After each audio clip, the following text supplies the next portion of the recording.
What is up, beautiful people? Good morning, good morning, good morning, good morning. Come on in, come on in, come on in. It is 9:22 in the morning. And I just got through getting my workout. I just got through getting some errands done. And it's 9:22. So I get up pretty early. So I try to let my day begin fairly early. So anyway, come on in, good people. I want to talk about critical spirits inside of insecure people. Come on in, y'all. Anyway, so listen, I jumped on Facebook this morning, right? And so I'm a pretty positive person. So I'm like, yeah, let me get on Facebook. Let me see what's going on. And it just revealed to me how much more I need to clean out my friends list. Listen, Galatians 5:15 says, be careful that when you bite at one another, continuously criticize and bite one another, that you will devour or destroy one another. And so many people nowadays don't know that they're actually out here trying to destroy people. It may be unintentional, but you're actually doing it. You're not building up people. You're picking out flaws, and not even necessarily with the people, but just things, I guess. Really, a lot of times I see the same flaw that a lot of people pick out inside of themselves, right? So this is the thing. When you're dealing with a person who has an insecurity about something, whether the insecurity is about how they look, the insecurity about what they have, the insecurity about what they know, the insecurity about where they are in life, the insecurity about just all those different things that everybody has a level of insecurity in some area, right? We all do as humans. However, when you begin to define your life by that insecurity, and you then begin to lash out at other people based upon your insecurity, you have now tapped into another level of I guess a bigger problem. I guess is the best way to say it. A bigger problem, right? And a lot of people, they don't really want to talk about, I don't want to talk about my insecurity. I want to talk about your insecurity. I want to talk about where you're failing, because if I talk about where someone else is failing, then I don't have to put my eyes on where I'm failing. And see, that's a cowardly way about going about life. I'm going to keep pinpointing things that are wrong with you, or wrong with the other person, or wrong with him, or wrong with her. And so while I'm so busy pinpointing what's wrong with everybody else, I'm not even taking the time to pinpoint what's wrong with me. And so I see a lot of that going on now. And that is really something that really needs to break in a lot of people. I understand it. I get it. You were rejected. You were abused. People have come against you. And a lot of times when people get rejected, the response to their rejection is often pride, right? So I've been rejected. I'm not going to have you hurt me anymore. So their defense mechanism tends to be pride. So if you get people who all through life, they were being bullied or abused or something like that, then when they grow up, they tend to be kind of arrogant because I've glowed up. Right? But this is the thing. Anything that glows up can go down, right? I've seen some beautiful people get scars, get accidents, catch diseases, and then all that beauty went away. Or some intelligent people, highly intelligent, but I've seen them get strokes to where they can't even remember how to read and write. I've seen some people who, have been very prideful about where they live or what they drive or how much money they have in the bank, have to come and sit in my office and file bankruptcy. Do you understand? So you have to get inside of yourself the mindset that no matter where God takes me, no matter how high I go in life, that I recognize that this is a privilege, that I recognize that there's a million other people who could be in this position and do what I do. and not be haughty and not be prideful and not be arrogant based upon whatever you have, right? So insecurity is a poison because you're always walking around with this thought pattern that I'm not good enough. This person is better than me. She looks better than me. He has more money than me. His house is better than mine. His car is better than mine. Her body is better than mine. It's a constant torment to where you're consistently walking around in life comparing yourself to other individuals. And social media has made this an epidemic, right? That's all people do is sit up all day long and just compare themselves against other people. When somebody gets a new outfit or listen, you are good enough where you are. Now, is there room for improvement? All of us have room for improvement. But if you're dealing with somebody or you're following somebody who's online, who's consistently bashing you and telling you what's wrong with you and telling you how you need to come up and telling you you're never going to be good enough and you're not doing it right, but then they never add any value to that. Well, if I'm not doing it right, share with me how to do it right. If I'm not living up to my potential, share with me how to live up to my potential. But so many people use the tactic of beating people down. I get it. Pandemic, got it. We all at home. We all on social media. Many of people who were in the ministry are now having to preach from their homes. Many of people who are life coaches or whatever type of inspirational or motivational person, they're now having to do whatever they do on their phone. I get it. But you don't have to manipulate people into, oh, this is what's wrong with you. This is the area where you need to come up. This is where you're failing. Like, you don't have to treat people like that. And really, that's a manipulative tactic for you to get to buy their book or for you to buy their coaching session or for you to buy their or come to their ministry and tithe. This is the thing. All of us come with a level of whatever we feel is not right with us. Every single individual. I don't care if it's hair, money, clothes, body, intelligence, can have kids, can't have kids, married, single. I don't care what it is. We all come with some level of insecurity. However, for the people who really are genuine and want to help other people come up out of that, then you, my friend, need to, and I'm speaking to people who stand in that position, stop beating people up. Stop beating people up and thinking that that's how you're going to help people.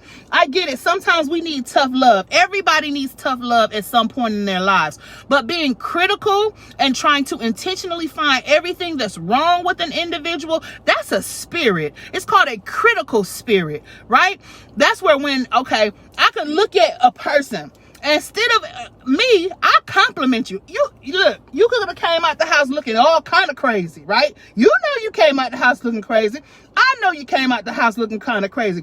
But I'm going to find something that I like about your look, right? Right now, I just came from working out. So I ain't at 100% right now. You understand what I'm saying?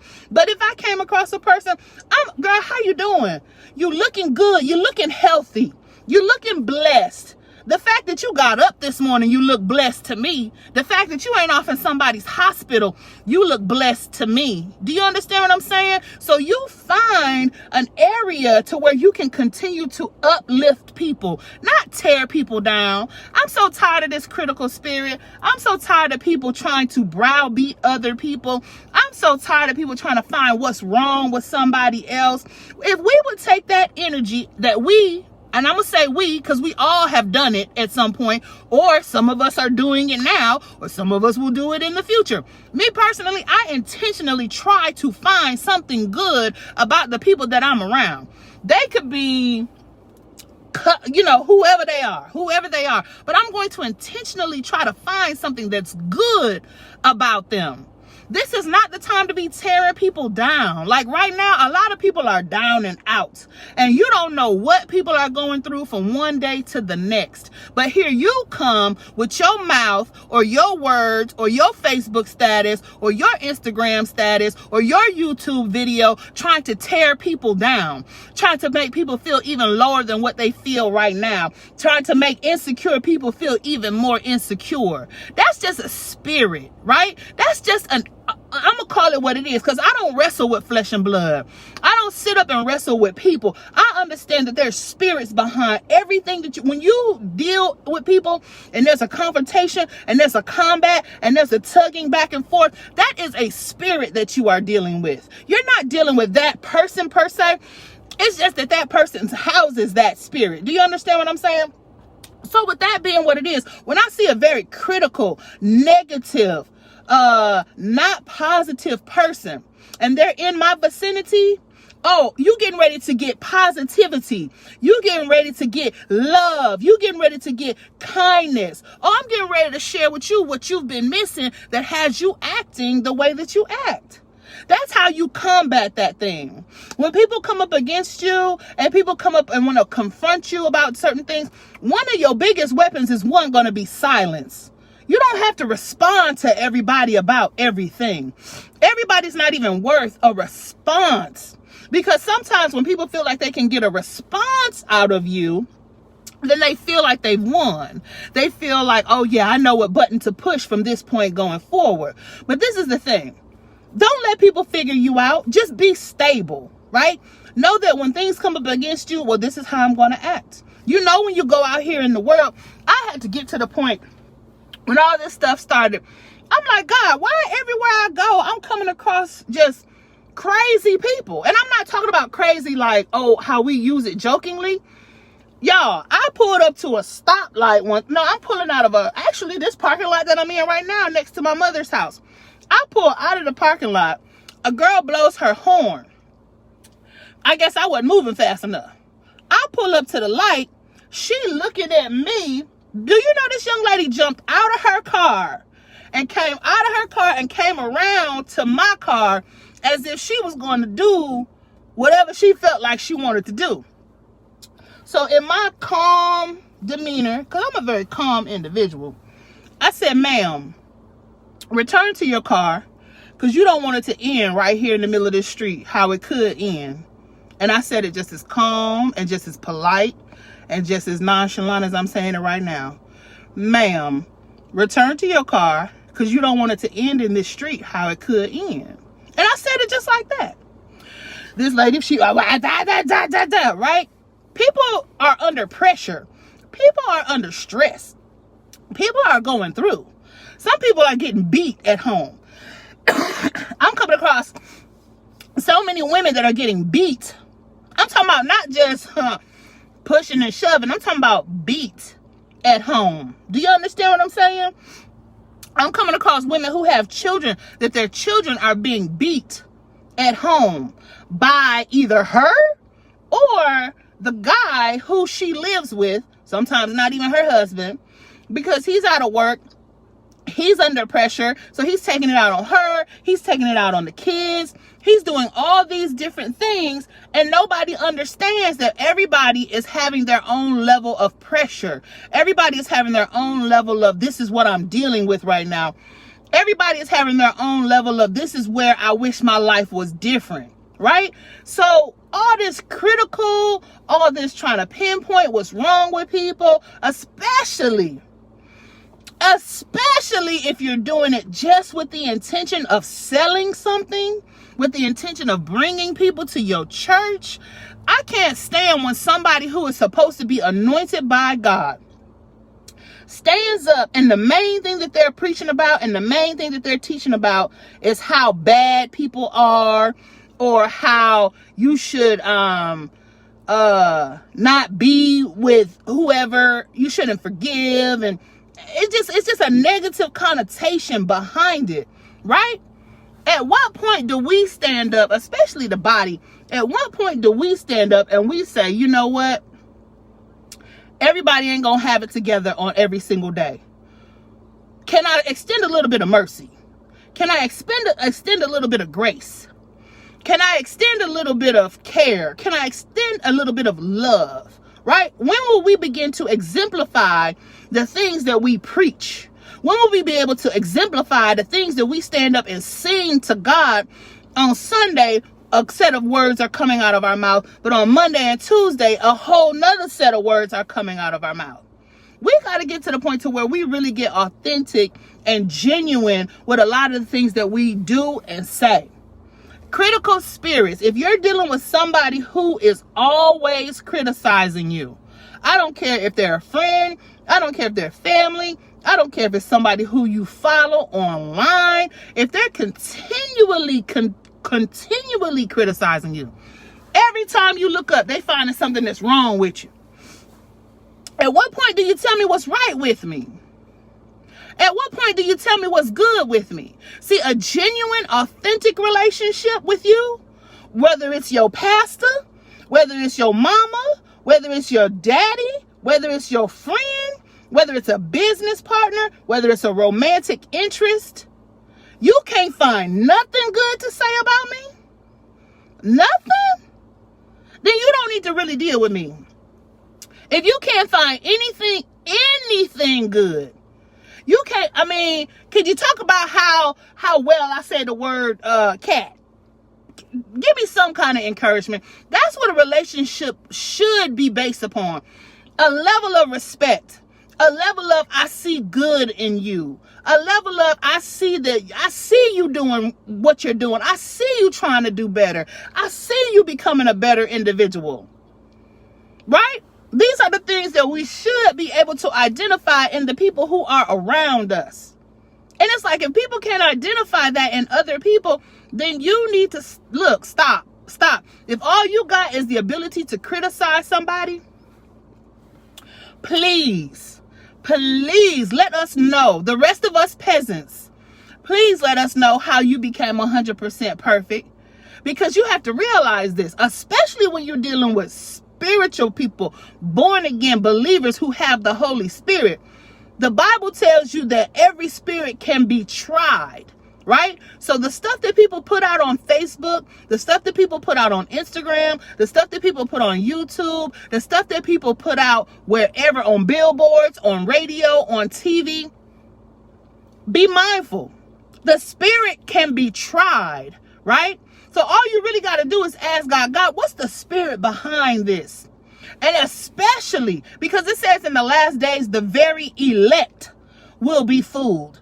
Who are the elect? Those are the people who are supposed to be in authority, whether it's in a spiritual sense, whether it's in a political sense, whether it's in the government sense. The very elect, the ones who's supposed to know, will be fooled by what goes forth in the earth. Right? So with that being what it is, this is another reason why I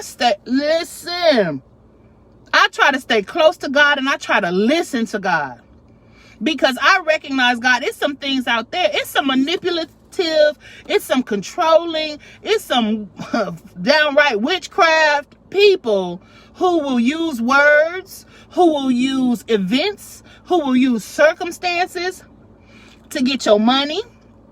They'll do it to get whatever they want from you. So that's why it's important for you to not try to stick close to a person. As much as I love my pastor, as much as I love my apostle, I don't mind not being right next to that individual. Do you understand? I don't have to be his or her right-hand man. I want to be God's right-hand man, right-hand woman. Do you understand what I'm saying? Now, they have a position, and I respect that position. And they have authority, and I respect that authority. But see, this is my thing. I want to be close to God. I want to hear what God is saying about a situation. So that way I can understand a thing.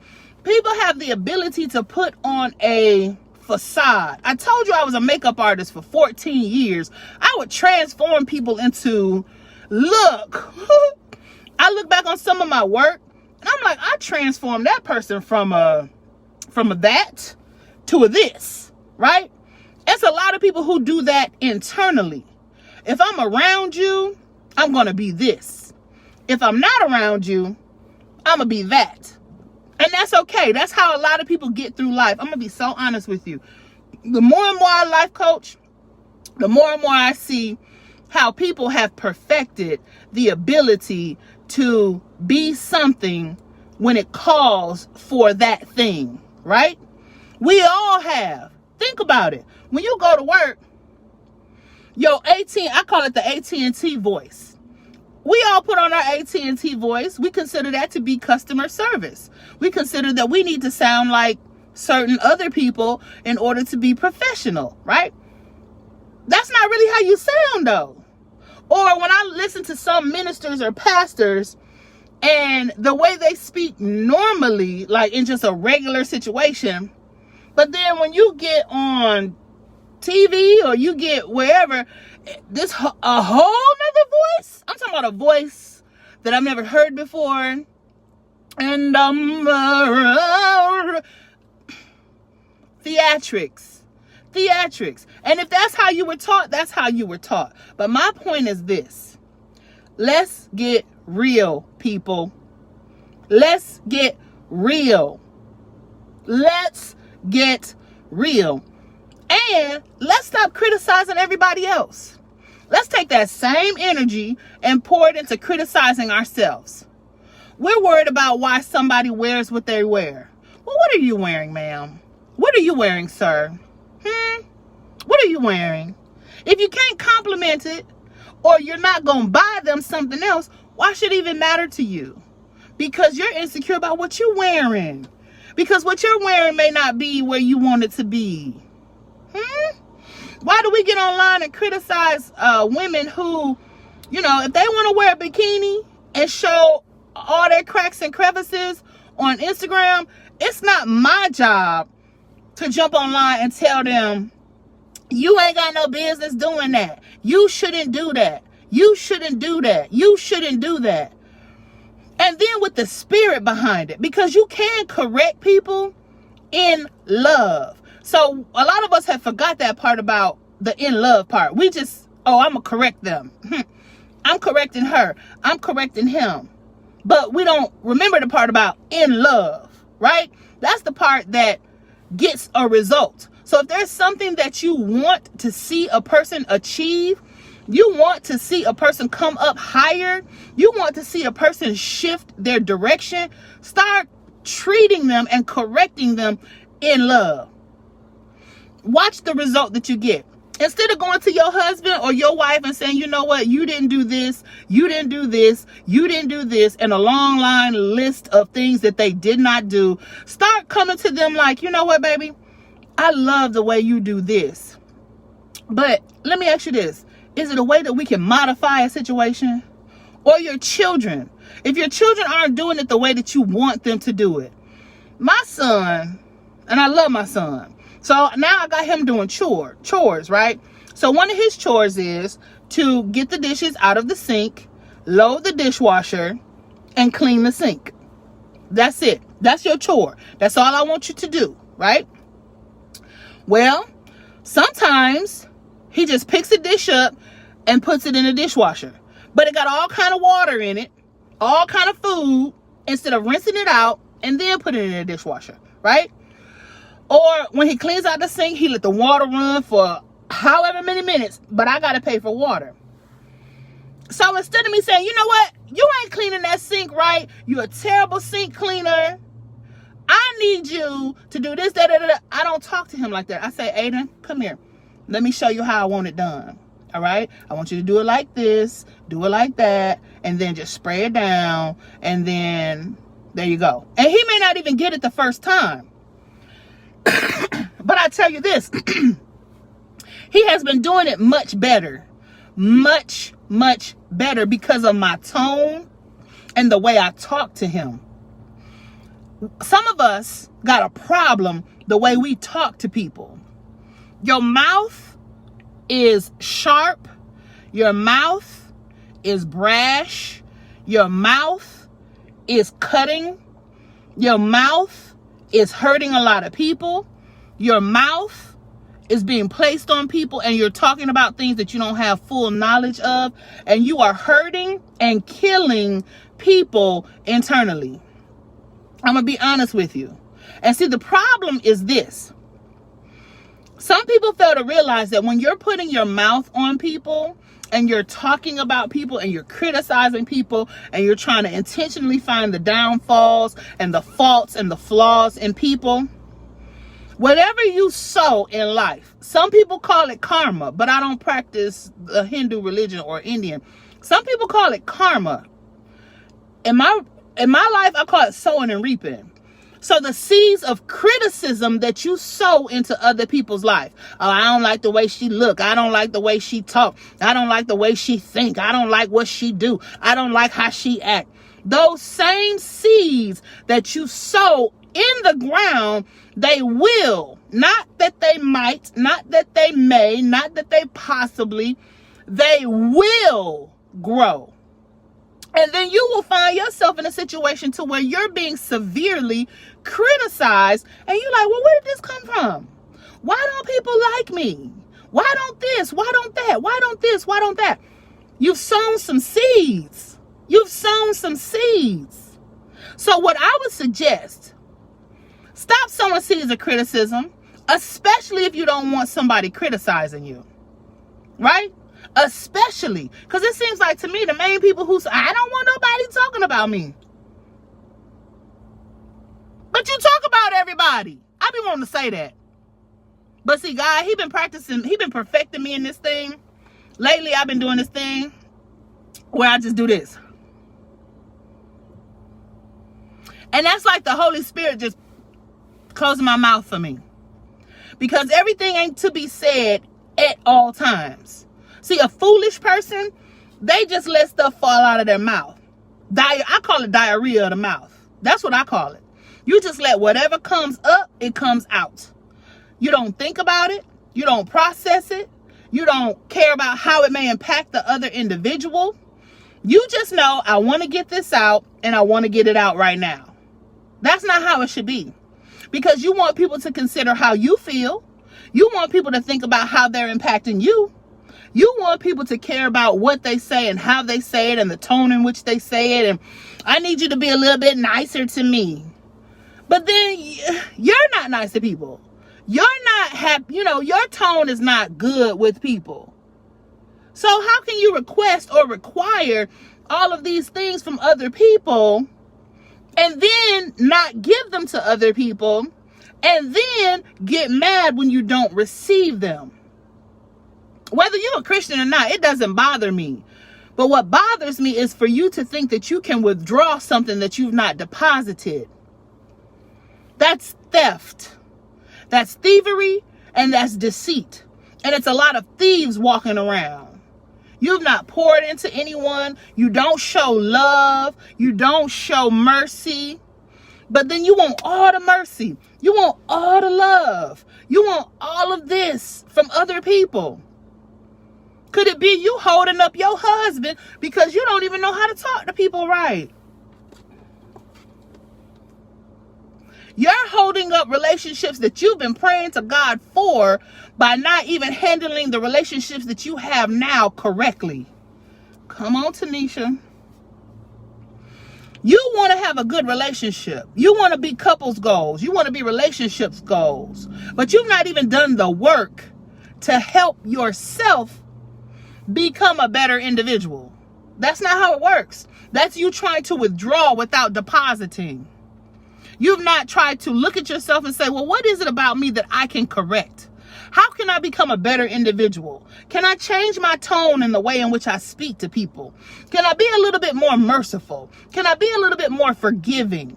Right? I'm not by any means telling you to be a rug upon which people walk and stomp and hop and skip. I'm not saying that. But what I am saying is this, is that we need to be more mindful of how we handle other individuals. Right now, people just, listen, it doesn't bother me, and I try to give what I want from people. So when I go into an establishment, for the most part, hey, how you doing? Good morning. Right? And she ain't even saying nothing to me. I don't know what that lady is going through. Especially if they in service. Like, if you have to deal with customer service and people every single day and all these different attitudes and all this different stuff coming to you, whether you're on the phone or in person, I can only imagine that you just having to deal with all of that and all those attitudes and all those personalities and all those ways in which people treat you. Like, my heart goes out to you. I used to work in fast food back in high school, but at that point in time, I didn't have the same personality that I have right now. Like, you come at me, I'm cutting you. That's just how it was. I was very confrontational at that point in time. But now, having grown and having matured, I recognize everything's not to be confronted. Everything doesn't even require a response. Everything doesn't even require a discussion from time to time. But what I do realize is that the way I treat people is indicative of my own character. So when I see a person who's severely critical, I'm not talking about, hey, baby, you need to just change that a little bit, or something that genuinely wants to help you. Someone who genuinely wants to see you do better. Someone who genuinely wants you to not go through what it is that they may have gone through, or some other things out there. Those kinds of people I respect. Those kind of people I appreciate. But you can see the spirit behind you. I'm not trying to, sorry, that's a phone call. I'm not trying to get anything out of you. Like, those kinds of people who like, look, Tynisha, you need to come up higher. Like, for real. Like, okay, I'm gonna give you a story. There was a point in time when things wasn't going so good in my life, right? Things were not going good. And I had this pair of shoes, right? And these pair of shoes I would wear. When I tell y'all I wore these pair, and they were Payless shoes. Y'all know Payless shoes last, but they don't last. So under the ball of my feet at the top, and then under the heel of my foot, I had wore these shoes so much, y'all. So much. I told you I was going through something at that point in time in my life. But thank God for deliverance and turnaround. But I had, like, wore them so much to where I had a hole under them, right? On both feet. Not just one foot, but on both feet, right? So I had an aunt, right? An aunt, her name is Cynthia. I remember this aunt took me to the store and bought me some shoes. She didn't say, why you walking around in them shoes with them holes in it? She didn't say, I know you can do better. She didn't say, girl, what is you doing? She didn't say none of that. She took me to the store and bought me some shoes. I don't even know if she remembered, but I remember. So those are the kind of things that I say you can help. Like, instead of criticizing people, like, put some money where your mouth is. Like, if you see somebody really down and out, or somebody just really going down the wrong path, like, put your money where your mouth is, right? Stop trying to one up each other. Especially in the African American community, we got it bad. And I can speak from that because I'm African American, as you can see. African Americans, we got it bad. Trying to one up one another, trying to outdo one another, trying to, and I'm not saying all African Americans, but a lot of them. I have 41 years of dealing with African Americans, and I've made some assessments, okay?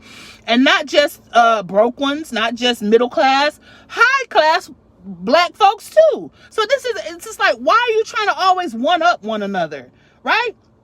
Good morning, TC. Why are you trying to one up one another, right? That's why other communities can get together and say, you know what? You may not be where you need to be, but I'm going to try and help you get to where you need to be. I don't have to speak on Facebook. I don't have to be a life coach. I don't have to be any of those things. But it's a genuine interest in me to see people do better.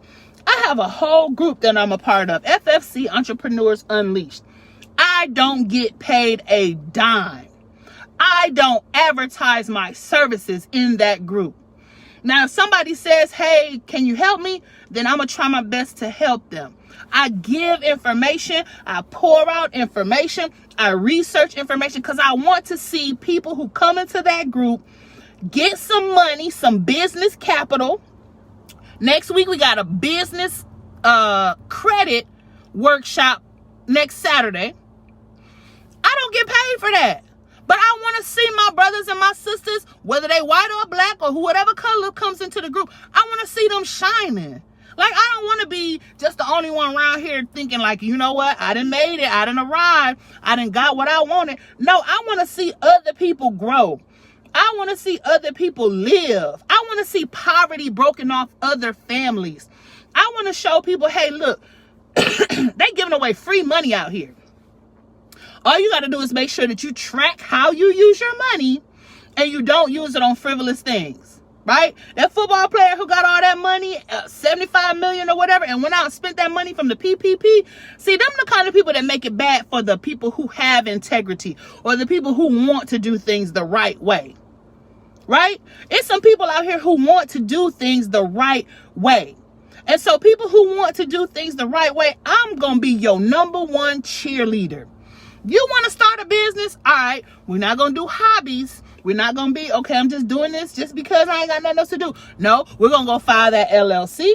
We're going to go get that EIN. We're going to go get that business checking account. We're going to go get that business license from the county that you stay in. No, we're going to go get us a business loan. If you can't get a loan right now, we're going to get them trade accounts. If you can't get trade accounts right now, then just make sure you build up your personal credit so you can go get some trade.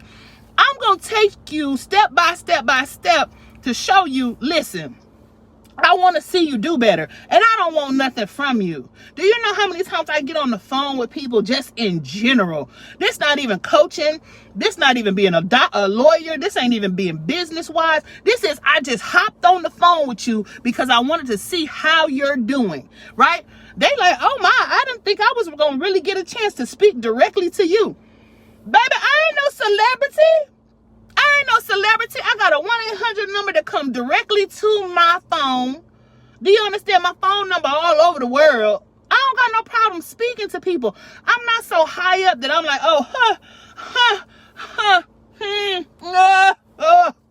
I can't come down off of my pedestal to talk to people. What? Anything I got it because some people helped me get it. Do you understand what I'm saying? All the stuff that I know, a person helped me learn it, right? To some way. Now, I did some research. I did some learning. I did with my due diligence, but people helped me. So what makes me think that I can't help other people? And while I'm helping other people, I'm not going to tear you down to the point to where your level of respect for yourself is so low that even if I do teach you something, when you come out of the situation, you still going to be insecure. You just going to have more money. No, we're going to do that inner work. Humility takes you everywhere you need to go. And when I say humility, I'm not talking about walking around like, yes, sir, master, sir. Whatever you say, sir, master, sir. That's not what I'm talking about. I'm talking about the humility in the Bible that says without God, none of this would be possible. You do know God gave you some breath today. He allowed you to borrow some breath today. You do recognize that, right? What if God said, I want my breath back today? Then everything you thought you had earned and you thought that you were and you thought who you were is now nothing in his sight. So instead of comparing yourself with other people, I got the perspective, let me compare myself with God. And in every instance, I fall short. I'm not smart enough. I'm not good enough. I'm not this enough. And I'm not that enough. When I start comparing myself in that arena, see, that's out of my league. Now here on earth, it's not really too many leagues that are out of your league that you can't reach without hard work, diligence, research, learning. You can reach all those leagues. Do you understand what I'm saying? There's not a person out here who you can't reach where they are. We can say Bill Gates. What's his name? What's the other dude? Well, Steve Jobs. He's deceased. God rest his soul. But all these millionaires, billionaires, you can get there. You just got to put in the work. These beautiful people who you see, you can get there. You just got to put in the work. How bad do you want that? Do you understand what I'm saying? We all want different things in life. But my point being this. Listen. Don't let people beat you up. Don't let people be out here criticizing you about your little business, about your little relationship. I don't like that when people come to me and your little car, your little house, your little husband, your little child, your little this, your little that. Why my stuff got to be little? But then when you get something, you want us all to stop what we're doing, clap our hands, go crazy, do jumping jacks, tumble down the street into a cartwheel, Do you understand what I'm saying? You want confetti, you want pom-poms, you want streamers, you want somebody to get on the bullhorn and announce your achievement and your accomplishment. But then when it comes to other people, you can't celebrate people? That's a problem. That's a problem with you, not nobody else. That's a problem with you. So people, we got to come up higher and how we handle people, especially in this moment. God is looking for how you are handling people. How are you talking to people? How are you treating people, especially the down and outs? This young lady I spoke to the other day, I called her on the phone, and it took me a little while because I'm like, okay, God, because what she was saying before that by way of direct message, it was just a lot. So I was like, God, should I call her, like really talk to her? So I called the girl and I talked to her. And the young lady began to share with me how she's homeless right now, even in the midst of what's going on. Now, when she said homeless, I'm like, you homeless? Like you out on the street homeless, or you got somewhere to go? She has somewhere to go. She lives with her sister, and she sleeps on her sister's floor. But she recently just got a job. So with that, she's going to take that money and begin to try and get her own apartment. So I was just having a conversation with her. And I just began to talk to her, and I just began to ask, well, how did you end up here? Like, what happened to where you ended up here? And she talked about how she moved and all these other good things that, well, not necessarily good. All these things that had happened up until this point. And I could have easily just been so negative. Like, why did you make that decision? Like, you knew that was not a good decision. And, oh my gosh, that was a terrible decision. And you ain't smart. And you know what? That was a stupid move. I could have said all those things, because some persons would have said all those things. But ultimately, in that moment, the God in me recognized that she did not need to hear what was wrong with her and what decisions she had made were wrong. She didn't need to hear that. She needed to hear, all right, so this is what we can do. Well, when I say we, I meant her. Let's try and look at a plan. You have your job now, right? How often do you get paid? Okay. Are you able to save some of that money? Okay. Well, how much are you able to save over a period of time? All right. Well, how much will it take you to get about this amount of money so you can put a down payment on an apartment, right? So we just talked through that process. Mind you, I don't know this girl. I really don't even remember her name, because this is the one conversation that I had with her. But I walked her through a process, and I took her through some steps on how to get from sleeping on your sister's floor to having your own apartment, your own car. And I told her to take notes on what I'm saying. Don't just listen to it. I don't like when people just say, oh yeah, I'm listening to you. And they may get bits and pieces.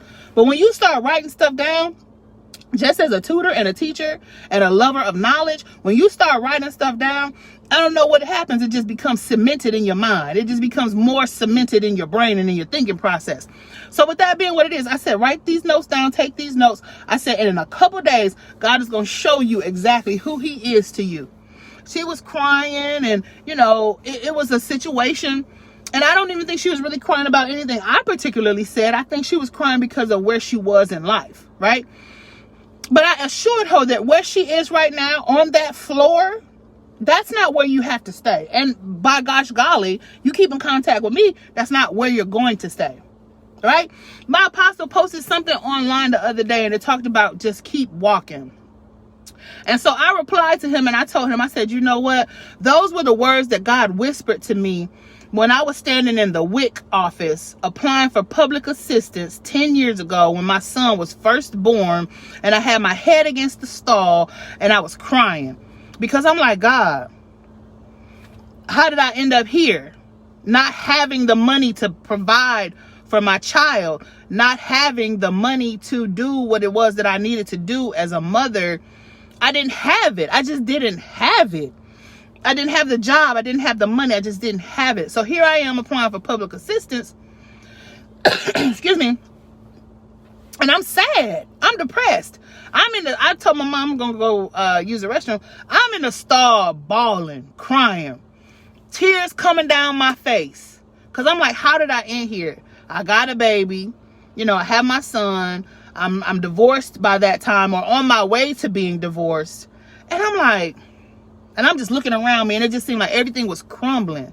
In that moment, I didn't need somebody to come in and be like, you know what? You should know better. You should do better. You should have made better decisions. You ain't this. You ain't that. I didn't need that. I didn't need that. But what I needed is what I got in that moment, which was somebody who said to me, first of all, God himself spoke to me. He spoke those exact words. Just keep walking. And so that's how I try to handle people when I come in contact with people who going through. Just keep walking. Just keep walking. Don't stop where you are. Don't rest in that depression. Don't rest in that anger. Don't rest in that bitterness. Don't rest in that not having enough. Keep walking. Keep walking. Keep walking. And if there's something I can share with you that will help you pick one foot up and put it in front of the other, then I'll do that. I'll be that instrument. I'll share with you how to keep walking.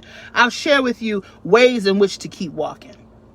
If that makes sense, right? So I'm getting ready to get on up out of here, go to the house, because I know my son is virtual learning at this point. Anyway, and I'm right around the corner. So yeah, I love y'all. I love y'all. And it's not even just something that I say. This is something I've been saying in every single video that I've ever posted for the last 10 years. Like, I love people. And when I say I love people, some people get on my nerves. Some people I don't like. But that don't mean I don't love you. Right? Thank you, Laverne. Some people I don't like. I don't like your personality. I don't like the way you talk. I don't like the way you handle people. Some people may not like my personality. They may not like the way I talk. They may not like the way I handle people. And that's fine. We are all entitled to like those things which we like. Right? But at the end of the day, for 99% of the people who walking around that I know and I come in contact, I'm going to try and help you the best way I know how. I'm going to try to help you the best way that I see fit in that moment. And I'm not just going to say, okay, well, what would Tynisha do? I'm so to the point to where I take, even the people who I life coach, they may not know it, but I take them before God.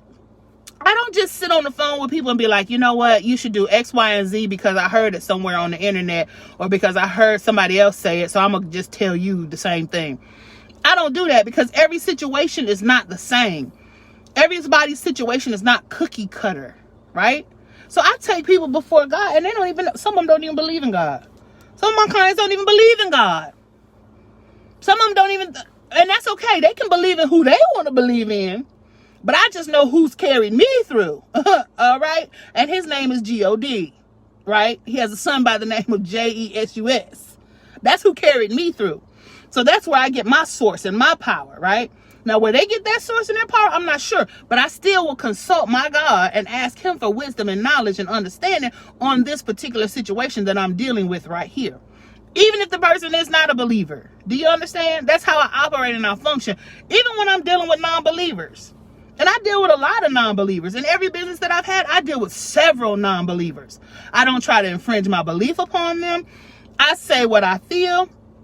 If they like it, they like it. If they don't like it, they don't like it. And that's okay. We'll live. We'll go on. Right? You're welcome, faithful. So, I love y'all. Go back and watch the replay. Critical spirits typically come from insecure people. So that's why when I see people who are very critical, I don't get upset. I feel more pity than anything. I feel more mercy than anything, because I'm just like, what happened? That's been my question, asking people, what happened? Because where the point that we're at right now, this isn't where it began. So I'm going to ask you what happened, and we're going to have to backtrack a little bit to where we got, how did we get here, right? So I love y'all. I hope y'all have a wonderful day, a blessed day, a great day. May the sun shine upon you as the sun is shining upon me.